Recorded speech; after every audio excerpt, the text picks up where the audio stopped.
It was your job to see that endemic criminal phone hacking at News of the World was concealed. No. You did this by paying Goodman's expensive lawyers, and you continued to pay him even when he pleaded guilty and was on remand. It's not remotely surprising that we paid for Clive Goodman's lawyers. At the time he was arrested, we had no idea whether he was or was not guilty, whether he'd plead guilty or would not plead guilty. You're certainly going to start off by supplying him with legal representation, and that is the proper, decent and correct thing to do. Now, at some stage, he then indicated that he would plead guilty. The financing of his representation continued to be paid by News International. I don't think that's a bad thing, to be perfectly honest. Was it right to pay him even when he was in prison, when he'd been found guilty by a court? Pay what?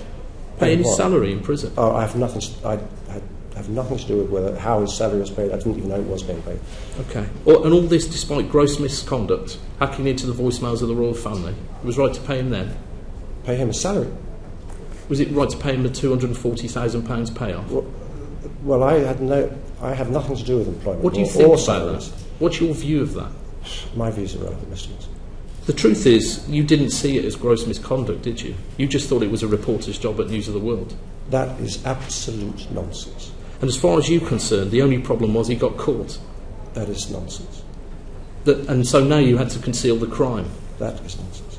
You were desperate to ensure that it didn't become known that hacking was standard practice at News of the World, weren't you? That's not true. And that's why you told Goodman that he could have his job back, that if he did not implicate the paper or any of its staff. Mr. Watson, since confidentiality in these legal discussions seems to have been waived by Farrers at least, it may be that if you ask the other lawyers who were present during the legal meetings, they will tell you that the allegation you just made and was originally made by Clive Goodman has no truth at all. You promised him his job in order to suppress evidence of criminality at News of the World.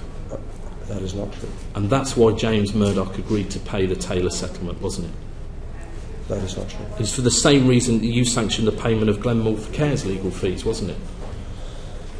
I don't know whether I did sanction it. I mean, he was getting representation when the civil. He wasn't. His legal fees weren't paid in his criminal representation at the Old Bailey, but when the civil cases started, he wasn't cooperating with us in any way, shape, or form.